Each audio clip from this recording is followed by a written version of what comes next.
absolument bienvenue.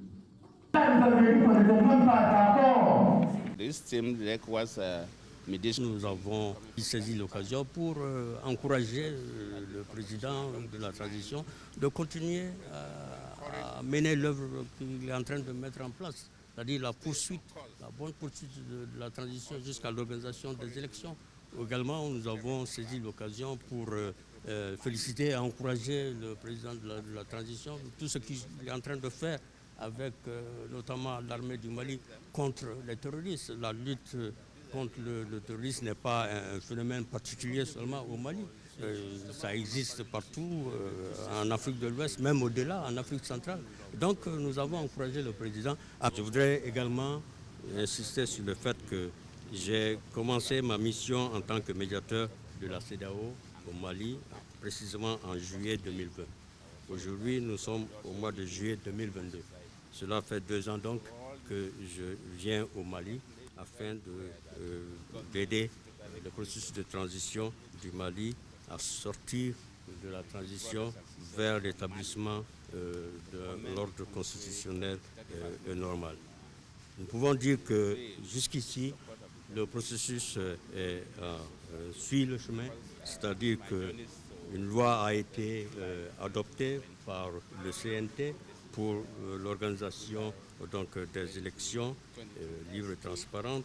Et hier aussi, j'ai eu l'occasion d'assister à l'installation du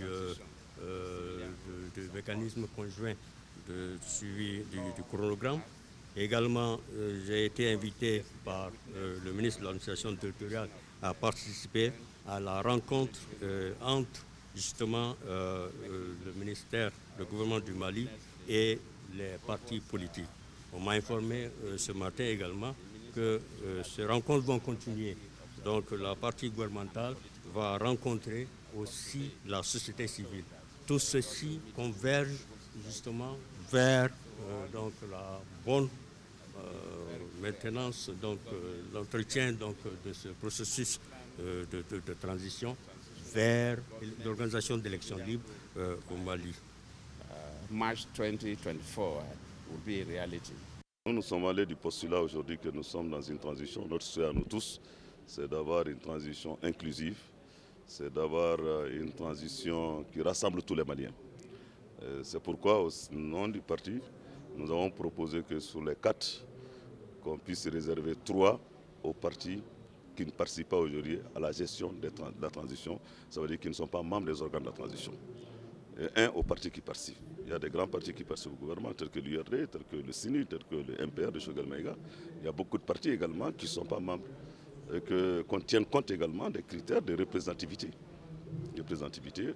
Et que les partis aussi envoient des CV de ceux qui maîtrisent un peu le processus électoral, mais de ceux d'abord qui sont des patriotes, de ceux qui aujourd'hui voudront œuvrer à ce qu'on ait une EJ qui puisse réellement organiser, participer à la création d'un climat serein où on aura des élections crédibles.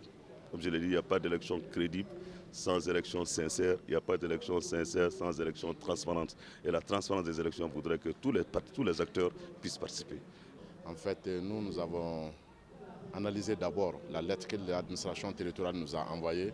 Nous avons vu que l'administration territoriale ou les autorités veulent être indépendantes par rapport au choix des personnes qui doivent représenter, les 4 personnes qui doivent représenter les partis politiques à l'EJ. Nous avons dit que c'est d'abord une bonne initiative, une bonne démarche que nous avons bien entendu saluer. Et dans cette dynamique, il y a ce qui est recherché par l'administration, c'est-à-dire l'inclusivité, que tous les partis soient impliqués dans ces choix. Nous avons dit que c'est une bonne chose. Mais les soucis que nous avons avant de venir aux propositions, c'est que l'inclusivité ne doit pas exclure ce qu'on appelle la transparence et l'égalité des chances des partis. Puisqu'il est bien constatable sur le terrain politique que les partis qui se disent partis bien représentés sur le plan national ne le sont plus, dans la mesure où il n'y a pas d'opposition, il n'y a pas de parti majoritaire aujourd'hui au Mali. C'était attendu, en réalité ce n'était pas facile.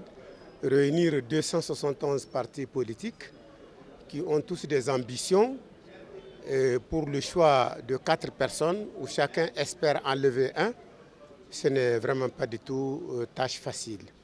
Je dirais simplement que pour ce qui nous concerne, nous disons que nous avons estimé que de même que le gouvernement a choisi un Premier ministre, sans se référer à l'ensemble des partis politiques, ils auraient dû également prendre leurs responsabilités et choisir 4 personnes parce qu'ils connaissent la classe politique malienne, ils savent qui est qui, ils savent qui vaut quoi.